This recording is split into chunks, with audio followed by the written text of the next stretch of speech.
MNA اور پشتو زبان کے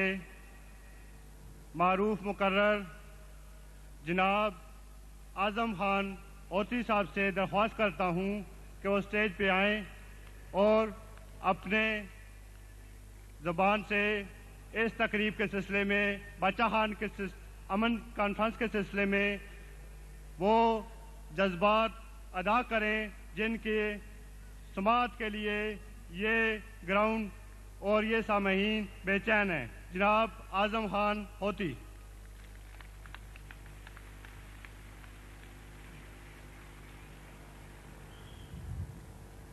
بسم اللہ الرحمن الرحیم. صاحب صدر جلسہ، میرے مرکزی صدر، میرے ساتھی اور میرے قائد جناب اجمل خٹک صاحب، مجھے بتایا گیا کہ محترم قائد تحریک جناب الطاف حسین صاحب بھی تشریف لا رہے ہیں، ابھی تک آئے نہیں، لیکن میں اپنے آپ پہ لازم سمجھتا ہوں کہ جب اپنے قائد اور اپنے سربراہ کو مخاطب ہو کے شروع کروں اپنی تقریر،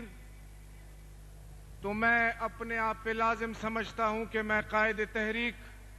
محترم جناب الطاف حسین صاحب کا بھی پہلے ہی ذکر کر ڈالوں اور شکریہ ادا کروں.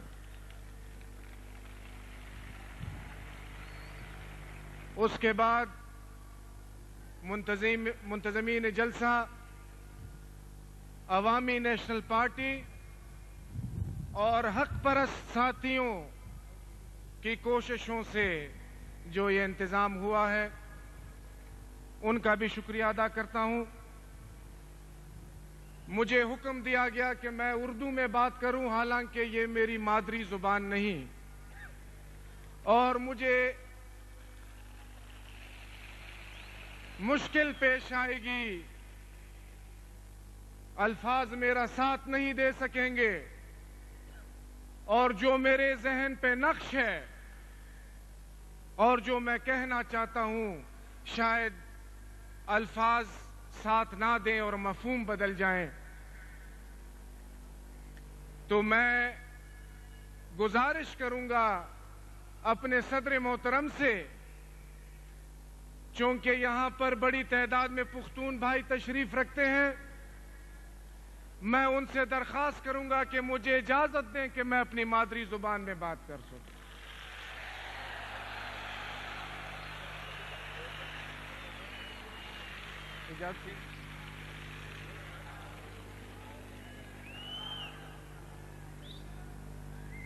محترم صدر صاحب جلسہ، زما مشر، زما قائد، زما ملگرے جناب اجمل خٹک صاحب، عزت مند و مشرانو او ډیرو محترم ملګرو، خویندو او میندو، اول خو ستاسو ډیره شکریہ ادا کوم چې دا نه ګڼ تعداد کې تشریف راوړی دی او زمونږ د مشرانو استقبال هم دلته کړی دی.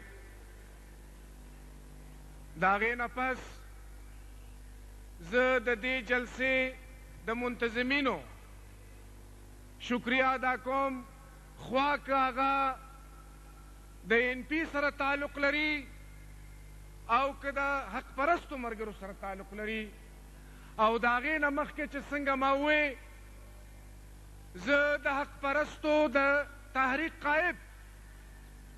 محترم جناب الطاف حسین صاحب چې ما ته وینا شوې ده چې هغې هم تشریف راوړي، هغې لا راغلي نه دي، خو زه په ځان لازم ګڼم چې زه د هغې هم شکریہ ادا کړم چې نن د هغې د ملګرتیا او د هغې د تعاون په وجه او د هغې د ملګرو د تعاون په وجه باندې نن د هغې عظیم هستی، د هغه عظیم بابا فخر افغان چې موږ او تاسو یې د فکر بچي یو، نن دلته راغونډ شوي وو او د هغې د نوم د امن ایوارډ نن موږ دلته کې ورکوو یو بلې عظیمې هستی ته محترم جناب عبدالستار ایدي صاحب چې اوس دلته لا تشریف نه لري خو زه د هغې نه مخکې صرف یوه خبره کول غواړم زه چې وایم چې زه د بابا د فکر بچی یم تاسو چې وایه چې تاسو د بابا د فکر بچی یې دا تپوس پکار دی چې د بابا فکر سو بابا څه غوښتل نن بابا لافانی ولې دی نن بابا جمدی ولې دی هغه فکر باندې ځان پویول دي د بابا د جدوجهد او د تحریک دو تصویرو یو تصویر د انسان د خدای د مخلوق خدمت بلا امتیاز د رنگ او د نسل او د ذات او د پات نه چې نن موږ نه یوازې نړۍ نه یوازې دنیا تسلیم کړې ده چې داسې عظیم انسانان په دنیا کې په صدو کې بیا پیدا کیږي نه پیدا کیږي ایسے او یو د بابا د جدوجهد بل رخ د خپل قوم د خدمتو څه غوښتل بابا د بابا فکر سو بابا که د پښتون د وحدت خبره کوله که بابا د پښتون د آزادۍ خبره کوله که بابا د پښتون د آبادۍ خبره کوله د هغې شاته سو هغې به په ساده خبرو کې په ساده پښتو کې به خبره کوله وی به پښتونه تر څو چې فرنګې په دې خاوره پروت دی او موجود دی نو ته د خیر ورځې خاوند کېدی نشې مثال به ورکو ساده پښتو کې وی به شوده ستا دي به شار به یې ته د کوچو پیړه ته جوړه کې او چې کله د کوچو پیړه تیاره شي نو انګریز خپل بچی له انګلستان ته اوسي او تا ته دا شنې شملې پرېږدي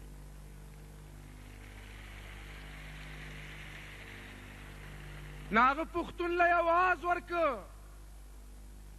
وی راپاسئ پښتنو چې دا پیرنګې د دې خاورې نه لر کړو او که په کومه ورځ هم دا پیرنګې د دې خاورې نه لر کړه نو تاسو به د دغې پیړۍ خاوند شئ د کوچو پیړۍ چې کوم انګریز خپل بچي له انګلستان ته وځي وړي نو ملا یې وتړله زمونږ او ستاسو مشران ورسره پاڅېدل او انګریز یې د دې ملک نه لرې که ویښ که په دې ارمان په دې تمه چې دا د کوچو پیړه چې کوم به فرنګي وړه زما د بچي د خولې نه به یې شوکوله او خپل بچي له به یې وړله دا به زما دې بچي ته پښتون ته دې خړسري پښتون ته پاتې شي په دې ارمان خو څو شو فرنګی لاړ او په دې ارمان چې د کوچو دا پیړه به پاتې شي دې پښتون ته چې حق دی په داسې ظالمانو او غاصبانو بې ناموسو او بې شرفو باندې وړېدو چې جنګ خو د کوچو د پیړې و کوچو پیړه خو په ځای پرېږده هغه منداڼو او چاټې هم نه واخېستلي چې راته پرې نه ښودل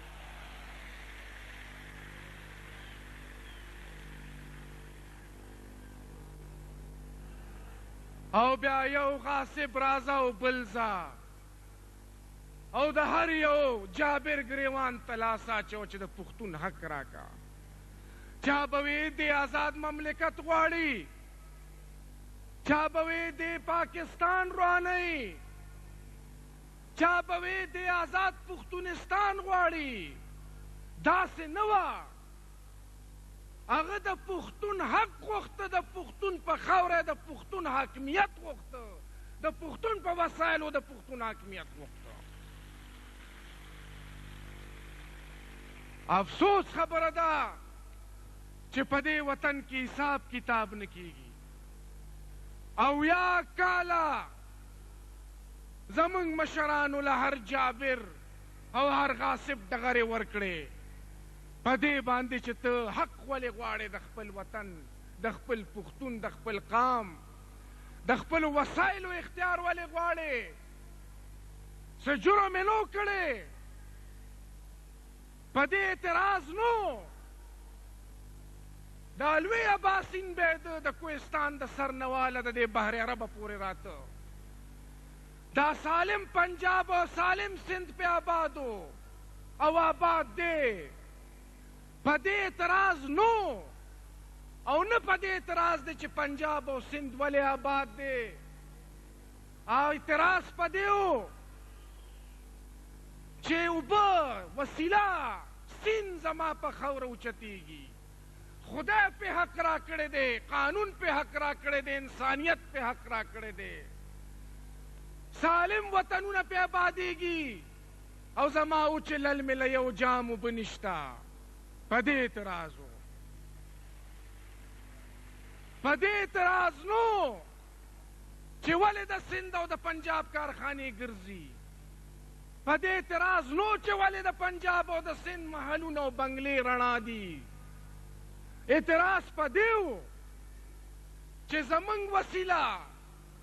زمنگ دا اوبو در جوڑ رنا سالم پنجاب او سندھ پہ رنا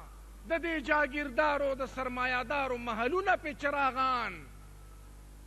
او زمنگ بچی پا جونپڑوں کے پا جنگڑوں کے پا تیاروں کے پراتو پا دے اعتراض ہو. جنگ دا حق ہو،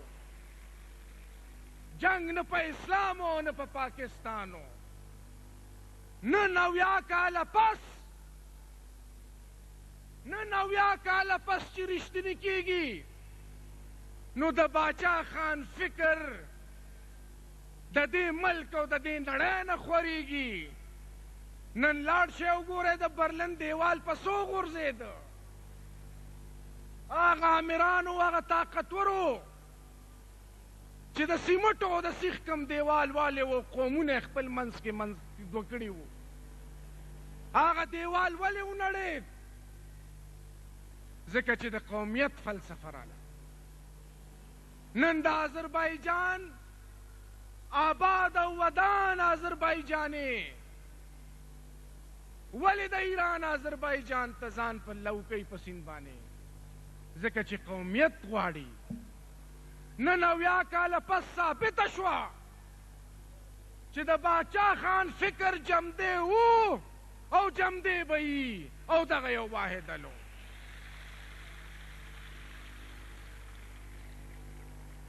او دویم رخ چیو دا باچا خان دا غازیم بابا نو اغا داو چی اغا دا خپل نسبولین گرزولی و خپل خدای سره وعده کړی وا چې ترسو پورې زما جون دی او ترسو پورې په ما کې سا غړیږي نو زه به ستا د مخلوق خدمت کوم. پښتون نه د خدای د مخلوق خدمت پکوم، د انسانیت خدمت پکوم. او هغه د انسانیت پیغام یوازې پښتنو لنا،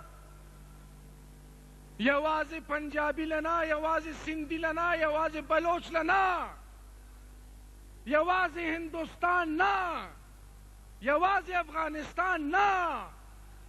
هغه چې چرته د خدای مخلوق او د خدای انسان او د انسانیت ولته هغه تللی دی او د انسان خدمت یې کړی دی.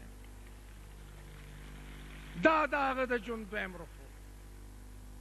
نو نن دا هغه عظیم بابا دا هغه جدوجہد په رڼا کې چې هغه ته کوم پیرزونې موږ پیش کوو وړاندې کوو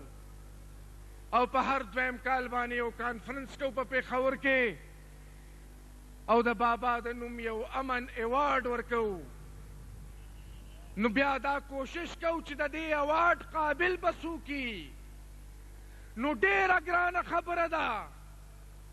د دې فیصله کول چې د دې اوارډ به څوک حقداري. خو دا ډیره د شکر خبره ده چې نن هم په دې انسانانو کې نن هم د دې اور په دې دریاب کې او د دې وینو په سمندر کې اوس هم داسې خلک شته چې هغوی د انسانیت خدمت خپل نصبالعین ګرځولی دی او نن هغه ستاسو مخکې یو جمدې ثبوت دی. داسې هستی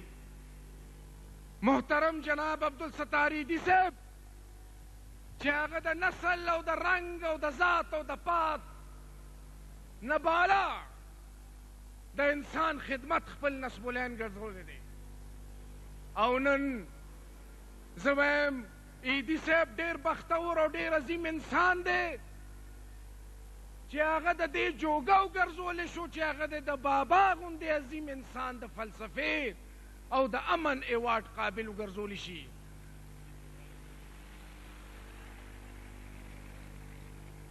زه به لږ تقریر سار کم ایدی صاحب بھی راغے. میں معذرت چاہتا ہوں ایدی صاحب تشریف لے آئیں. مجھے 1 منٹ کے لیے اجازت دے دیجیے, میں ذرا پانی پی لوں. آپ سے درخواست ہے کہ تالیوں کی بارش میں ان کا استقبال کریں. جناب عبدالستار ایدی صاحب.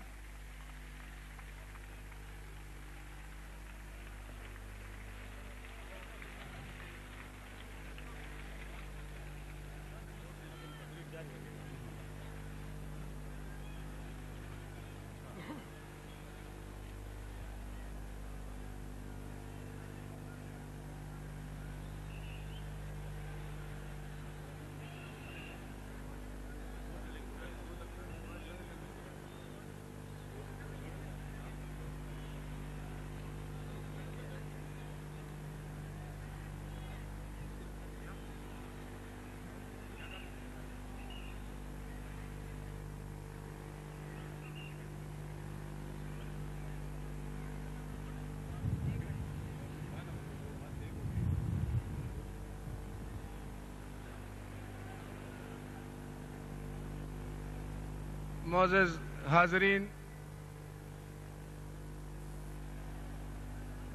ایدی صاحب تشریف لا چکے ہیں. آپ یقین کریں کہ مجھے ایدی صاحب کی زیارت کا پہلی دفعہ سعادت حاصل ہوا. اس سے پہلے میں ایدی صاحب سے نہیں ملا تھا, ابھی بھی نہیں ملا, مطلب زیارت ہوئی ہے, دیکھا ہے ان کو تصویروں اور ٹیلی ویژن میں دیکھتا ہوں. اور یہ فرض سمجھتا ہوں کہ جس عظیم انسان اور جس ہستی کو خراج تحسین پیش کر رہا ہوں تو اب مجھ پہ لازم ہو جاتا ہے کہ میں اپنی مادری زبان چھوڑ کے اس زبان میں بات کروں جو ایدی صاحب کو بھی سمجھ آئے.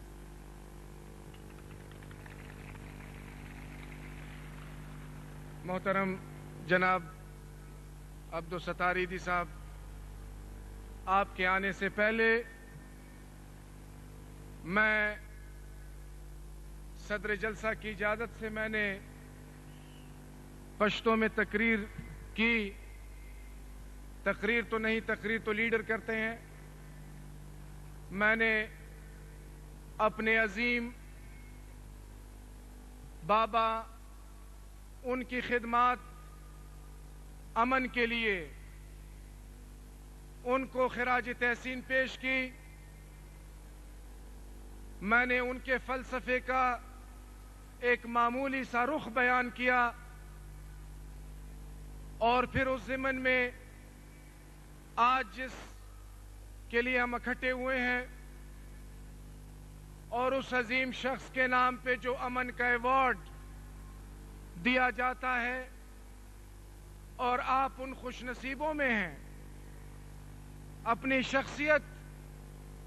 اپنی قربانی اور اپنی ایثار کی وجہ سے کہ آج اس ایوارڈ کے لیے آپ کا نام منتخب ہوا ہے. اور میں سمجھتا ہوں, جیسے میں پہلے کہہ چکا ہوں, کہ فخر افغان جو انسانی خدمت کے لمبردار تھے اور انہوں نے رنگ اور نسل اور ذات پات کو بالائے طاق رکھتے ہوئے نسل انسانی کی خدمت کی، اسی طرح آپ نے عیدی صاحب بغیر کسی امتیاز کے، بغیر کسی سیاسی نظریات کے، بغیر رنگ و نسل کو دیکھتے ہوئے، بغیر کسی ذات پات کو پرکھتے ہوئے آپ نے جس طرح انسانیت کی خدمت کی، میں خدمت بھی نہیں کہوں گا، آپ انسانیت کے اس معراج تک پہنچ چکے ہیں جہاں پر انسان انسان کے درجے سے اب بالا ہو جاتا ہے۔ اور یہ کہنا غلط نہ ہوگا کہ اس دنیا میں جہاں آگ کے دریا بہ رہے ہیں اور خون کی ندیاں بہ رہی ہیں اور خون کی ہولیاں کھیلی جا رہی ہیں، اس میں سے آپ جیسے درویش صفت انسان، ایک عام انسان، جب اتنی بڑی ذمہ داری اپنے کندھوں پہ اٹھاتے ہیں اور جس طرح انسانیت کی خدمت کر رہے ہیں، میں بلا شبہ کہہ سکتا ہوں کہ آپ عام انسان نہیں، آپ انسانوں میں ولی ہیں اور خدا نے آپ کو اس کام کے لیے بھیجا ہے۔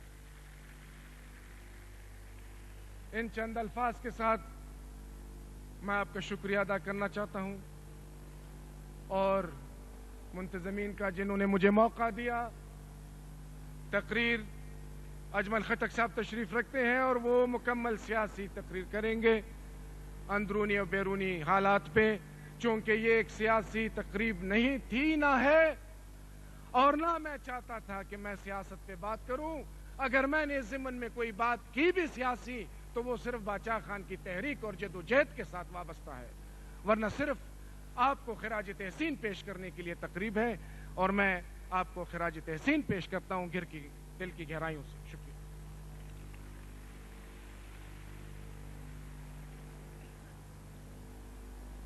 ډیر خواږه مې وڅکل، تراخه